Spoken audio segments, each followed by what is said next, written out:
Vous écoutez Alger Chaîne 3, le journal. Bonjour Siam. Ali, bonjour. Au sommaire, le président de la République, Abdelmadjid Tebboune, a entamé aujourd'hui une visite de travail et d'inspection dans la wilaya de Béchar. Le chef de la diplomatie poursuit sa visite en Finlande. Ahmed Attaf a eu des entretiens avec son homologue concernant les relations bilatérales et les questions géopolitiques de l'heure. Le Conseil de la Ligue arabe au niveau des ministres des Affaires étrangères condamne le génocide à Gaza et s'oppose au déplacement de la population. La délégation algérienne a été conduite par le secrétaire d'État Sofiane Chaïb. Commémoration de la conférence de Bandung. Ces principes sont toujours d'actualité et permettent de lutter aujourd'hui contre le néocolonialisme. Dans l'actualité nationale, le ministre de l'Éducation nationale est en visite à Boumerdès où il a évoqué les examens de fin d'année. À suivre d'ailleurs notre grand format concernant les révisions. Et puis en sport, en haltérophilie, l'Algérie décroche ses premières médailles au championnat d'Afrique. Madame, monsieur, bonjour et bienvenue. Pour commencer, comme je vous le disais en titre, le président de la République, Abdelmadjid Tebboune, a entamé ce jeudi une visite de travail et d'inspection dans la wilaya de Béchar, visite au cours de laquelle il doit procéder à l'inauguration et à l'inspection de plusieurs projets de développement. On reviendra évidemment plus en détail sur cette visite dans nos prochaines éditions. Le chef de la diplomatie algérienne est en visite, lui, en Finlande. Ahmed Attaf a eu des entretiens avec son homologue Elena Valtonen. La rencontre élargie ensuite aux deux délégations, a permis de passer en revue la qualité des relations bilatérales et l'évaluation des projets d'investissement reliant les deux pays. Les dossiers de l'heure ont également été évoqués lors de cette rencontre. Le Conseil de la Ligue arabe au niveau des ministres des Affaires étrangères s'est réuni hier au Caire. La délégation algérienne était conduite par le secrétaire d'État auprès du ministre des Affaires étrangères, Sofiane Chaïb. Le Conseil a condamné le génocide en cours à Gaza et les plans systématiques et illégaux de l'occupation visant à augmenter le nombre de colons à 1 million et le fait que l'entité sioniste refuse de se conformer au droit international. Le Conseil a aussi exprimé son rejet absolu de toute forme de déplacement du peuple palestinien. À Gaza, justement, aujourd'hui, au moins 25 personnes, dont 6 membres d'une même famille, ont été tuées dans de nouveaux bombardements de l'entité sioniste sur la bande, ont annoncé la défense civile palestinienne et des sources hospitalières. Il y a 70 ans, la conférence de Bandung a donné une tribune au peuple afro-asiatique, encore sous le joug colonial, dont une délégation conduite par les membres du FLN. Aujourd'hui, les idéaux de Bandung sont toujours d'actualité dans une conjoncture mondiale marquée par les crises et le retour de l'esprit néocolonialiste.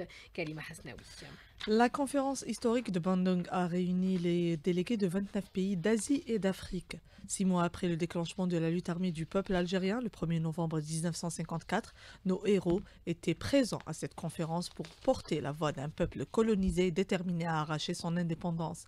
La conférence avait exclu les puissances coloniales occidentales et ouvert la porte à l'unification des nations et mouvements de la résistance dans leur lutte commune contre le système colonial impérialiste qui dominait à l'époque la quasi-totalité des pays asiatiques et africains.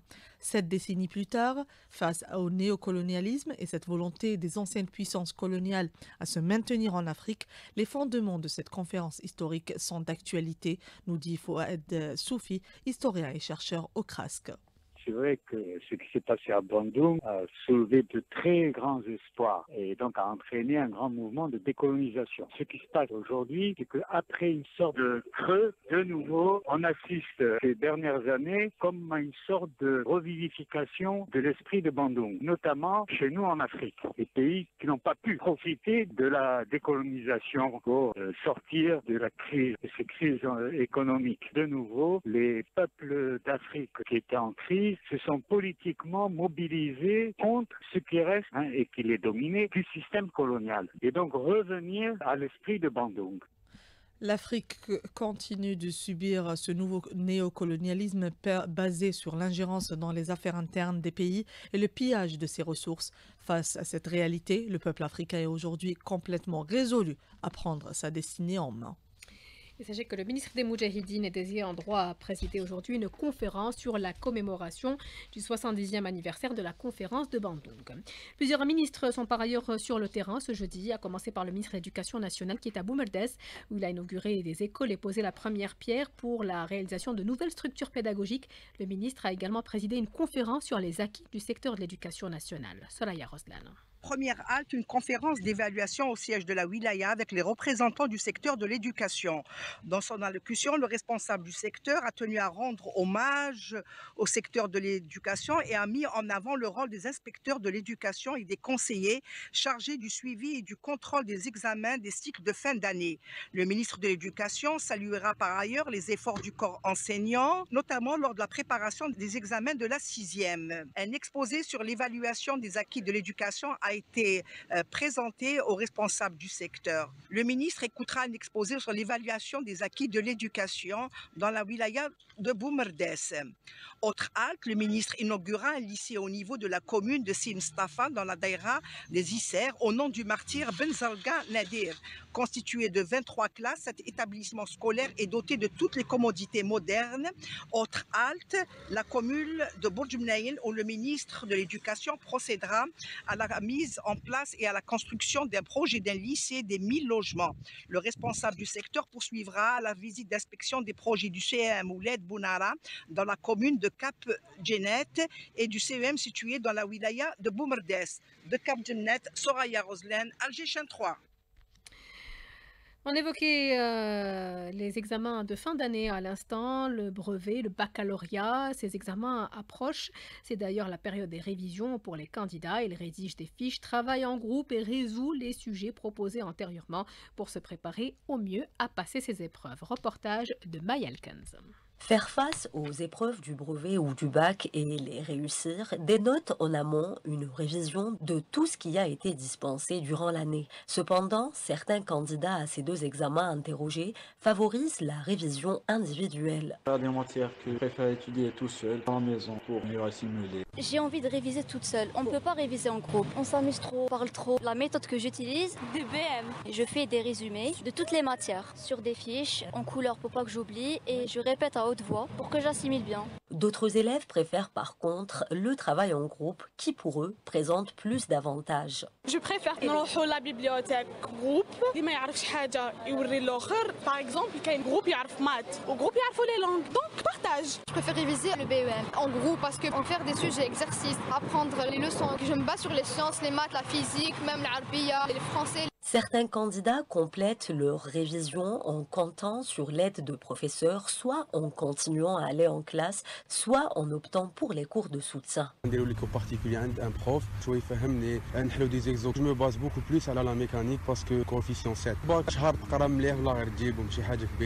révise en classe avec notre professeur. On fait des exercices sur l'arabe, les maths, physique pour se préparer pour le BM. Le point capital pour ces candidats est de savoir augmenter au maximum leurs chances de réussite à ces examens en sachant tirer bénéfice de chacune des méthodes choisies ou encore en les alternant. Ceci pour plus d'efficacité selon les pédagogues dans la compréhension, l'assimilation à nouveau et la mémorisation de leurs cours.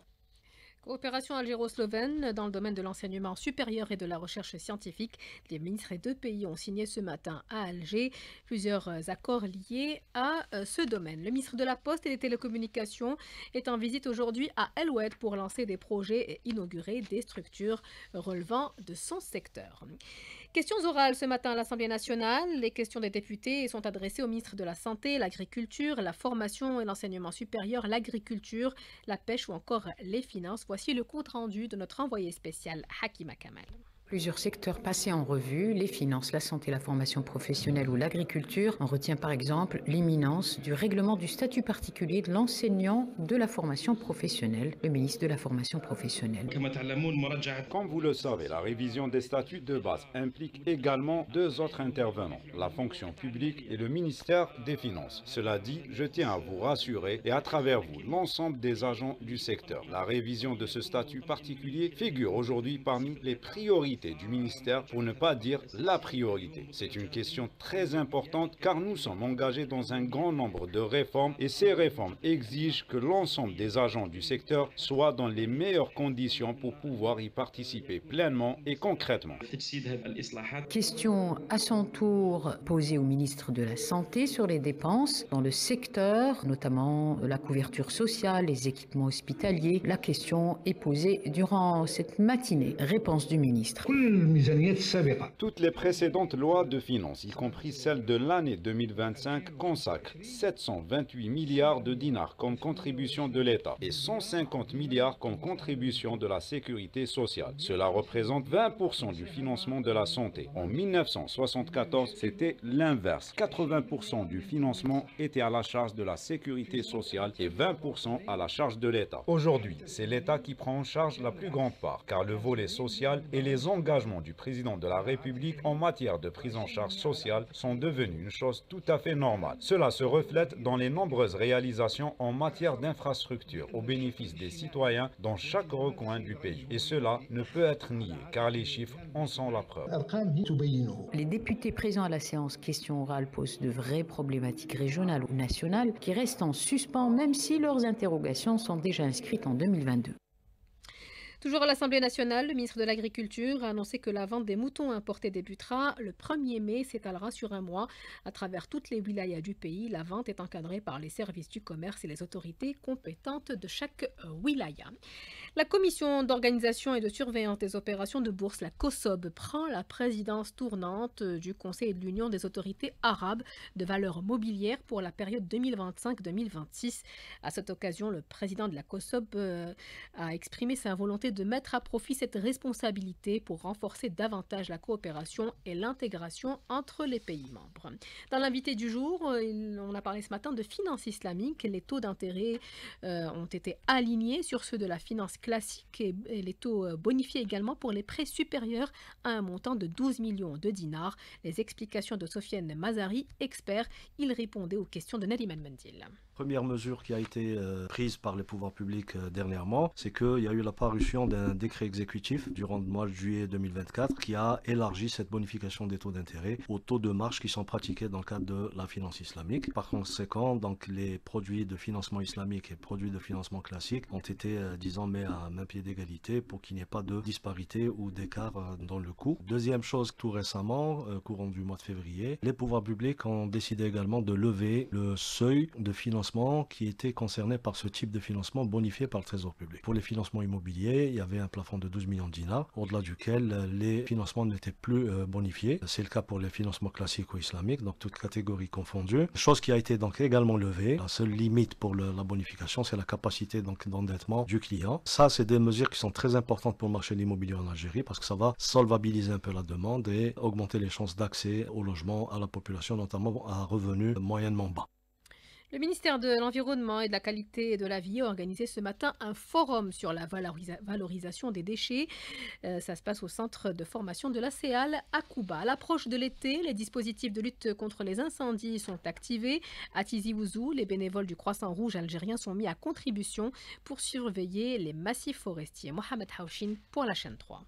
Conformément aux orientations du Comité national du Croissant Rouge algérien, le comité de la wilaya de Tizi Ouzou vient de lancer toute une campagne de sensibilisation contre les feux de forêt qui sera animée par de nombreux bénévoles et secouristes du Croissant Rouge qui sont appelés à sillonner toutes les localités boisées de la wilaya, tout cela pour distribuer des prospectus aux citoyens et surtout les sensibiliser sur toutes les précautions de prévention et de lutte contre les incendies de forêt, comme le confirme le président du comité de wilaya du Croissant Rouge, Aziz Diel. La sensibilisation destinée pour les jeunes sur le slogan « Les jeunes protègent nos forêts ». Ces jeunes-là, on a sélectionné sur 19 localités, c'est des universitaires. Donc la formation, on l'a fait le 14 avril 2025. À la présence d'un formateur national du Croissant Rouge et aussi la conservation des forêts, ainsi que la protection civile et l'environnement. Donc ces jeunes-là, on a donné une mission de chaque localité. Ils vont former un groupe de jeunes qui vont faire une campagne de sensibilisation à travers les localités avec un équipement qui est doté par le comité national, c'est-à-dire l'implantation de l'arbre, des arbages et des dépliants à donner pour les citoyens. N'est-ce pas que l'implication des jeunes bénévoles du Croissant Rouge algérien constitue un grand défi pour lutter contre les feux de forêt dans la région?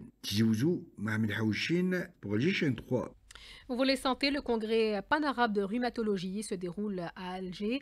La 25e session a pour but de mettre l'accent sur les nouveautés en termes de prise en charge des malades. On s'intéresse plus particulièrement ce midi à la spondylarthrite ankylosante. Hassan Chemash. La spondylarthrite est une maladie inflammatoire articulaire chronique qui évolue par poussée douloureuse. Un traitement précoce permet d'éviter les complications. Le professeur Lachmi Djoudi, président de la Société algérienne de rhumatologie. C'est une affection qui est invalidante parce que les os se soudent très rapidement. La colonne devient comme un bambou. C'est véritable une colonne, il n'y a plus d'articulation. Si on ne la traite pas, un tiers des malades apparaissent chez l'enfant, souvent méconnus. Et quand elle arrive chez l'adulte, il est déjà enraidi. Donc c'est un petit peu toutes ces petites choses-là qu'il faut identifier et porter aux différents médecins pour pouvoir les individualiser. Il faut qu'on fasse le passage entre les pédiatres et les rhumatologues pour pouvoir prendre en charge ça. Bilal souffre de la spondylarthrite. J'avais beaucoup de symptômes, des douleurs des dos, des gonflements des articulations, des formations sur mes mains, sur le sacro-iliaque, des bassins. Je n'arrive pas à dormir la nuit. Le traitement de cette maladie coûte excessivement cher. Ce sont des injections sous-cutanées. Il y a aussi des perfusions. Ce sont des médicaments très très lourds. Ces prix sont exorbitants. Le dernier biothérapie, c'est 1200 € l'injection. Heureusement que l'État, l'hôpital, nous offre ces médicaments. Ces médicaments sont des médicaments miraculeux qui ont changé notre vie complètement. La cause exacte de la maladie est encore inconnue. L'hygiène de vie est très importante. Les médecins préconisent d'arrêter la consommation de tabac, qui peut être un facteur aggravant de la maladie. Adopter une alimentation équilibrée est également recommandé, ainsi que la pratique d'un sport comme la natation, qui permet de faire travailler en douceur les articulations et de conserver sa mobilité.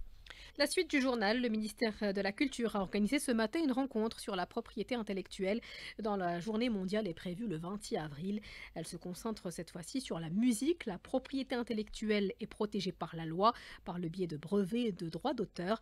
Mahdi Dilmi, directeur général adjoint de l'ONDA, l'Office national des droits d'auteur, est au micro de Fatah Boumadi. C'est une journée mondiale qui a été instituée par l'Organisation mondiale de la propriété intellectuelle et pour la première fois, parce qu'il faut partir du principe que la propriété intellectuelle c'est la propriété industrielle mais aussi littéraire artistique et pour la première fois la musique est à l'honneur. Donc le slogan de cette année c'est propriété intellectuelle et musique. Et donc nous avons décidé avec l'ONDA, l'OMPI bien sûr notre ministère sous tutelle, le ministère de la Culture et des Arts, de mettre en place une rencontre dans laquelle nous allons énormément discuter des modèles économiques de la musique et aussi l'importance de l'écosystème autour de la société de gestion qu'est l'ONDA. C'est-à-dire que si tout l'écosystème n'est pas équilibré, l'ONDA a beaucoup de mal à pouvoir gérer les droits de chacun, surtout dans un modèle qui est devenu totalement numérique et avec toutes les questions de monétisation. Donc aujourd'hui on va faire beaucoup de pédagogie, on va permettre aux gens de se rencontrer, que toutes les forces vives puissent se rencontrer, travailler ensemble de manière à pouvoir monter en force et permettre à notre patrimoine aussi, parce que la créativité d'aujourd'hui, le patrimoine de demain. À propos de musique, retour sur la dernière soirée du 14e édition du Festival international de musique symphonique qui, une semaine durant, a enchanté le public de l'Opéra d'Alger. Sidali Fares. Baisser de rideau de la 14e édition du Festival international de la musique symphonique avec deux formations. En première partie, le violoniste-compositeur Yuri Ribic d'Autriche qui a envoûté le public avec ses compositions et des compositions du patrimoine autrichien. Je suis très heureux d'être ici pour jouer ma musique et la musique universelle autrichienne en Algérie. D'autant plus que j'ai trouvé des gens qui apprennent et apprécient la musique. En plus, le public est spécial et merveilleux.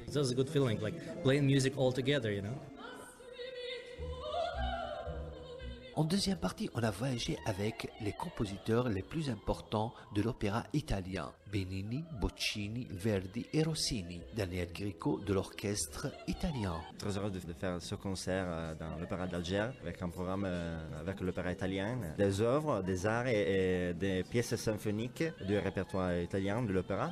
Le public était nombreux à l'Opéra d'Alger pour ne pas rater la soirée de clôture du festival. Le violoniste, il a été magnifique, d'Autrichien. Oui. La formation italienne pas mal du tout, oui. On a eu des sopranos, des ténors, c'était très agréable, on a aimé. C'était envoûtant en tout cas, surtout la première partie avec l'Autrichien. Ce qu'ils envoient comme sensation, comme émotion, c'était extraordinaire. Le Festival international de la musique symphonique vous donne rendez-vous l'année prochaine pour la 15e édition. On passe tout de suite au sport. Ali Hamouche, bonjour. Bonjour Siam. Le championnat d'Afrique de volleyball et ce match qui se déroule en ce moment même. C'est la rencontre qui se déroule en ce moment même entre Castel Tniet L'Abed qui affronte le FUS de Rabat et Castel Tniet L'Abed qui est mené 1-7 à 0, 25 à 14. Et dans le deuxième set, la formation algérienne est menée également 20 à 14. C'est une rencontre très importante pour Castel Tniet L'Abed qui occupe la 4e place du groupe B et donc avec 5 points et qui a besoin obligatoirement de gagner pour rester parmi les 4 qualifiés pour le prochain tour. Et l'autre représentant algérien dans ce championnat d'Afrique de volleyball qui se déroule à Misrata en Libye, le Wydad de Tlemcen qui affrontera cet après-midi à partir de 17h le représentant ghanéen de Elwok Wings Volley Club. L'haltérophilie, l'Algérie qui décroche ses premières médailles au championnat d'Afrique. Et ça s'est passé ce matin avec Inès Driss qui a décroché 3 médailles en bronze à l'arraché, à l'épaulé jeté et au total dans la catégorie de 59 kilos. C'est une sacrée performance pour cette jeune athlète. Il faut savoir qu'elle est encore cadette. Elle a été engagée donc parmi la catégorie senior. Elle s'est illustrée. Il y aura également du football cet après-midi avec le coup d'envoi de la 24e journée avec une rencontre au programme. Ça sera à partir de 18h, le Parado Athletic Club et l'entente de Sétif. Une toute dernière information, il y aura les 8e de finale de la Coupe d'Algérie basketball avec un match au programme, NB Stawali, CRB d'Albeda. C'est la fin de ce journal. Je vous rappelle la principale information. Le président de la République, Abdelmajid Tebboune, a entamé ce jeudi une visite de travail et d'inspection dans la wilaya de Béchar, au cours de laquelle il doit procéder à l'inauguration et l'inspection de plusieurs projets de développement. On y reviendra naturellement dans nos prochains points de l'actualité. Ce journal a été réalisé par Amin Segni, Ahmed Dadou, Rachid Tete à la technique, Hossein à la régie d'antenne, Ikram au streaming vidéo. Tout de suite, comme d'habitude, c'est Amin Mounir pour la météo. Très bonne écoute à tous sur la chaîne 3.